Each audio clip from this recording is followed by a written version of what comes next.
C'est l'ouverture de l'édition de ce 14 avril sur Lumière du Monde Télévision. Merci de nous rejoindre. Voici le sommaire de ce journal. Marcher dans le silence pour ne pas oublier. Ce lundi, le mouvement Bring Back Our Girls a organisé une marche à Abuja au Nigeria en hommage aux 200 lycéennes de Chibok enlevées l'an dernier par Boko Haram. Chaude journée hier en Guinée-Conakry, plusieurs personnes ont été blessées par balle au cours de heurts entre la police et des partisans de l'opposition. Et aux États-Unis, c'est le choc après la mort accidentelle d'un bébé d'1 an tué par un enfant de 3 ans de manière involontaire. La police a ouvert une enquête pour situer les responsabilités dans ce drame. Cap sur Abuja au Nigeria où les militants de l'organisation Bring Back Our Girls ont défilé ce lundi en hommage aux 200 lycéennes de Chibok, enlevées l'an dernier par le groupe islamiste Boko Haram. Les manifestants ont tenu à marcher en silence comme pour dénoncer l'inaction de leur gouvernement face à une tragédie qui avait ému le monde entier. Jusqu'à présent, les familles continuent à s'interroger sur le sort de leurs proches. Un sparadrap sur la bouche pour symboliser les voix volées des lycéennes. Ce lundi, plusieurs membres du mouvement Bring Back Our Girls ont défilé dans le silence à Abuja, la capitale nigériane. Un an après, ils réclament toujours la libération des adolescentes. Nous aurions dû les protéger et nous avons échoué. Chacun d'entre nous a échoué. Donc la meilleure chose à faire, c'est de les sauver. Et pour le moment, nous ne l'avons pas fait.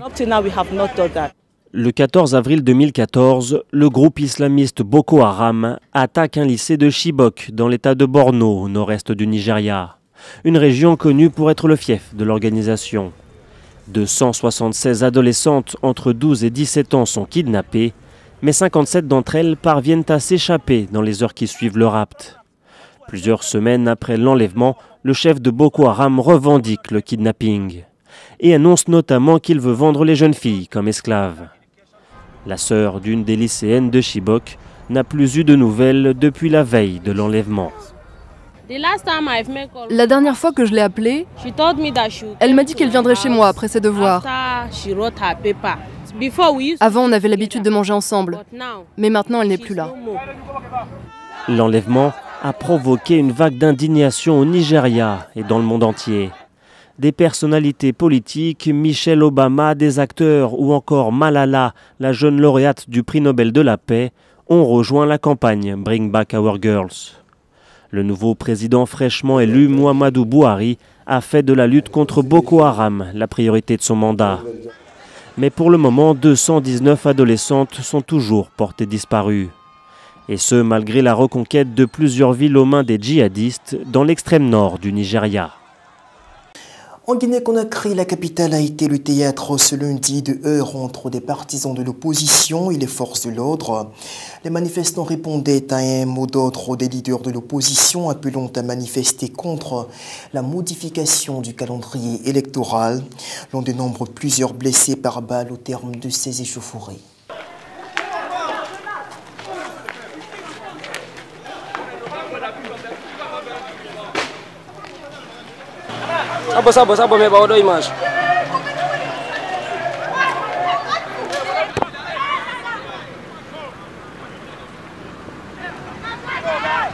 Il a équipé fortement et armé lourdement les forces de l'ordre et c'est pourquoi il se permet naturellement d'ignorer les accords et de violer de manière récurrente la loi fondamentale et les autres lois de la République.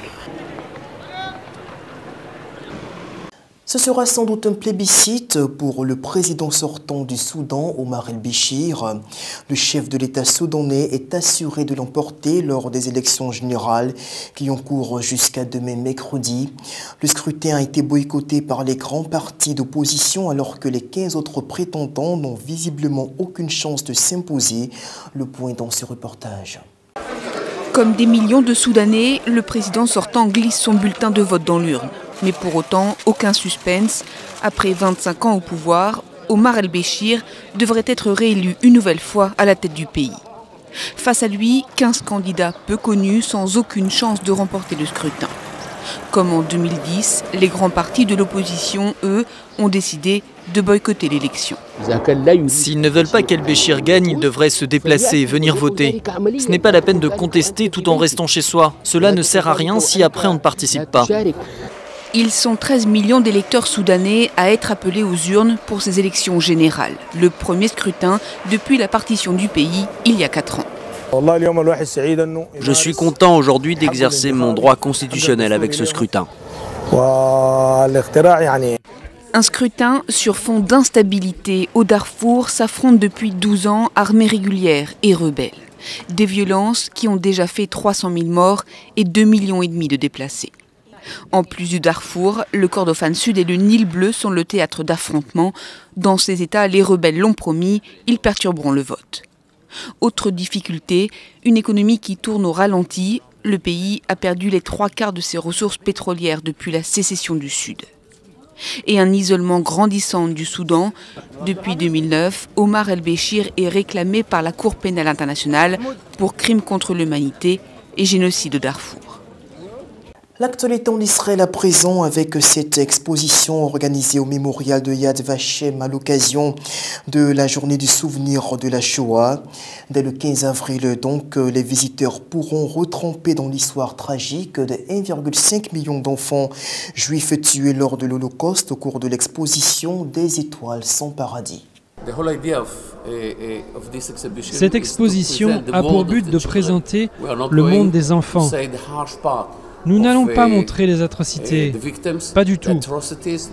Nous mettons en relief comment les enfants ont réagi à cette situation difficile. Quand la guerre a éclaté, j'avais 4 ans. Je suis née à Cracovie. J'ai traversé toute la guerre avec mon ours en peluche que j'ai emmené avec moi de ghetto en ghetto. Il s'appelle Michou et on me l'a offert quand je suis née. Mon père et mon grand-père ont été assassinés pendant la guerre. J'ai été sauvée avec ma mère grâce à de faux papiers par 2 familles polonaises qui n'ont rien demandé en retour.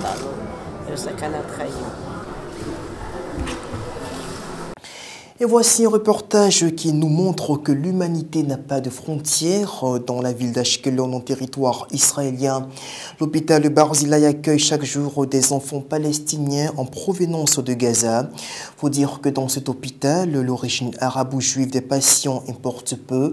Pour les médecins, seule l'humanité compte. Destination Ashkelon sur la côte israélienne.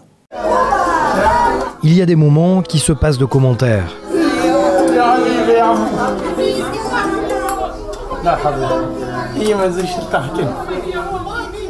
Cette maman vit à Gaza, c'est la première fois qu'elle revoit son fils depuis 3 semaines, depuis son accident de la route. Le Hamas l'empêchait de se rendre en Israël pour lui rendre visite. Il est traité à l'hôpital Barzilai d'Ashkelon. Je remercie Israël et sa médecine et je me tourne vers Mahmoud Abbas qui est à Ramallah. Nous avons besoin de l'argent, nous avons besoin de moyens pour nos enfants. Témoin des retrouvailles, le directeur de l'hôpital tient à parler aux parents de l'enfant. Il n'y a pour lui pas de frontières lorsque la santé d'une personne est en jeu. Il n'y a pas de frontières lorsqu'on parle de l'état de santé d'enfants comme lui, comme celle de ses parents. Peu importe qu'il soit un ami ou un ennemi. Je ne pense pas qu'ils soient mes ennemis, mais je ne suis pas naïf non plus. Je sais qu'il reste encore beaucoup de problèmes. Pas de frontières pour ce directeur, mais le Hamas, lui, a ses propres critères de sélection. J'ai supplié pendant 4 jours le Hamas et les docteurs de me laisser aller en Israël. Et puis le jeudi, ils m'ont enfin laissé partir, mais c'était trop tard. Ils m'ont tué mon petit-fils. Je dis ça suffit. Je le dis aux dirigeants du Hamas, je le dis à Ismaël Haniyeh. Quelques centimètres nous séparent, une seule barrière nous sépare. La guerre doit se terminer, les missiles doivent cesser, ça suffit, ça suffit. L'hôpital Barzilai a été la cible cet été de dizaines de missiles tirés depuis la bande de Gaza. Situation paradoxale s'il en est, le chef de ce service pédiatrique se rappelle d'avoir soigné récemment la fille dans des cadres des jeunes du Hamas. Je me souviens qu'un vendredi à midi, la fille d'un des cadres des jeunes du Hamas est arrivée ici dans un état critique. Nous l'avons immédiatement traité. 30 minutes plus tard, le père ne croyait pas que sa fille avait survécu. Nous ne contrôlons jamais le passif de ceux qui doivent être soignés. Nous faisons de notre mieux pour nos patients. Cette jeune fille est elle aussi arrivée trop tard en Israël, bloquée par le Hamas après un accident de la route. Elle a finalement dû être amputée d'une jambe. Son oncle est présent 24 heures sur 24 à ses côtés. Il veut également lancer un message aux dirigeants israéliens. Demandez à vos dirigeants de nous traiter comme ces médecins le font. Ici, nous sommes bien traités. Ici, nous n'avons aucun problème.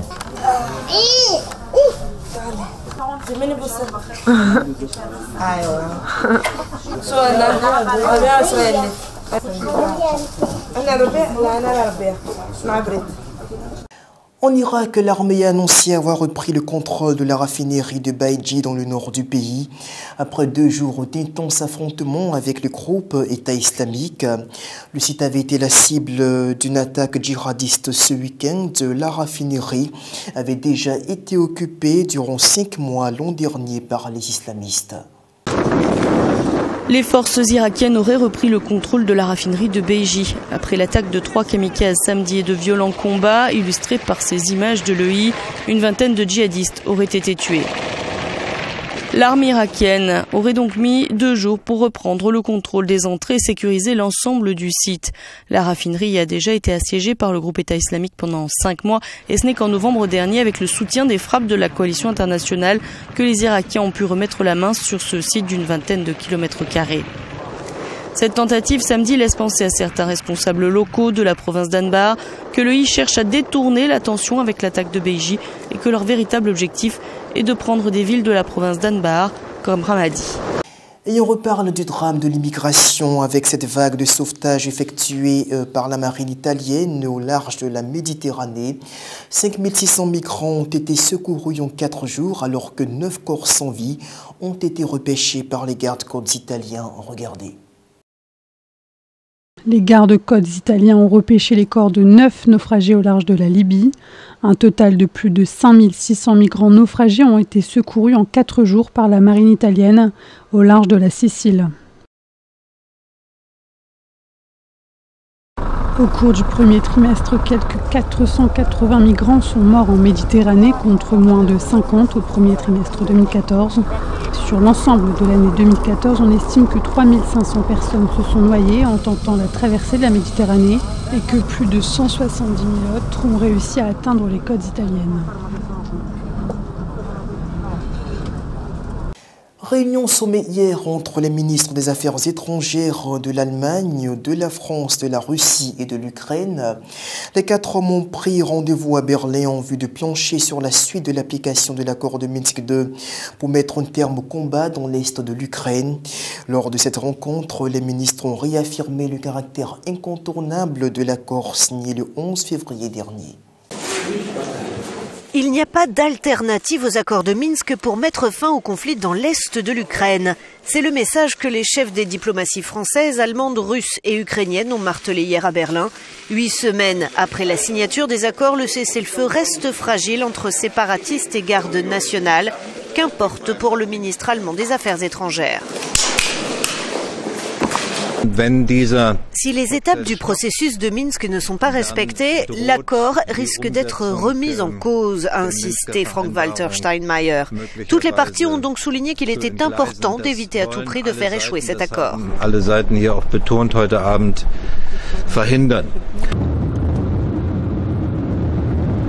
Les discussions concernant ce dossier sensible se poursuivront aujourd'hui dans le nord de l'Allemagne. Une réunion des chefs de la diplomatie du G7 doit se tenir à Lübeck, alors que les tensions sur le terrain ont gagné en intensité ces derniers jours. Je vous le disais hier, l'on a appris la mort d'un autre Afro-Américain dans l'Oklahoma aux États-Unis après la bavure sur Walter Scott. Le policier auteur du crime a été inculpé après la diffusion d'une vidéo témoin. Un policier blanc inculpé d'homicide involontaire après la mort d'un noir américain dans l'Oklahoma. Le shérif adjoint réserviste du comté de Tulsa, 72 ans, affirme qu'il pensait utiliser son taser et non son arme à feu lorsqu'il a tiré sur Eric Harris, 44 ans. Et ce drame survenu dans l'Ohio, un enfant de 3 ans a maladroitement abattu un bébé d'1 an en lui tirant une balle en plein visage. L'incident qui a fortement choqué l'entourage familial relance absolument le débat sur le port des armes aux États-Unis. Un petit garçon de 3 ans a tué un bébé d'1 an à Cleveland aux États-Unis en lui tirant une balle en plein visage avec un pistolet laissé à sa portée dans le domicile familial.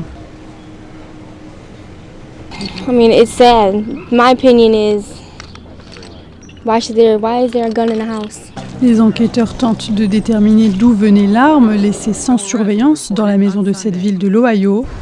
Ce drame relance le débat sur le port d'armes à feu dans le pays. You know, this fascination that we have with handguns, not just in the city, but in this country, has to stop. This is a senseless loss of life in this city again. Selon la police, il y avait au moins un adulte dans la maison au moment du drame. La page religieuse pour terminer, et on évoque d'abord ces statistiques sur le taux de croyance dans le monde. Selon un institut de sondage, les Thaïlandais sont le peuple le plus croyant au monde avec un pourcentage de 94% de personnes. Outre la Thaïlande, d'autres pays comme le Bangladesh, l'Arménie, la Géorgie ou le Maroc comptent aussi un grand nombre de croyants. Le sondage a recueilli l'avis de 64 000 personnes dans 65 pays différents. Du 20 au 25 mai prochain, le mouvement Empowered 21 va tenir son traditionnel Global Congress à Jérusalem en Israël. L'occasion sera donc saisie par les responsables du mouvement pour décerner des prix à un certain nombre de serviteurs de Dieu, dont l'évangéliste Renard Bonke. Le but de ce geste, selon ses initiateurs, est de rendre l'honneur à qui il est dû, surtout quand il s'agit des mérites serviteurs de l'Évangile. C'est ici que l'on s'arrête pour ce numéro de l'information sous lumière du Monde Télévision. Merci de nous avoir suivis. Rendez-vous demain. D'ici là, portez-vous bien. Au revoir.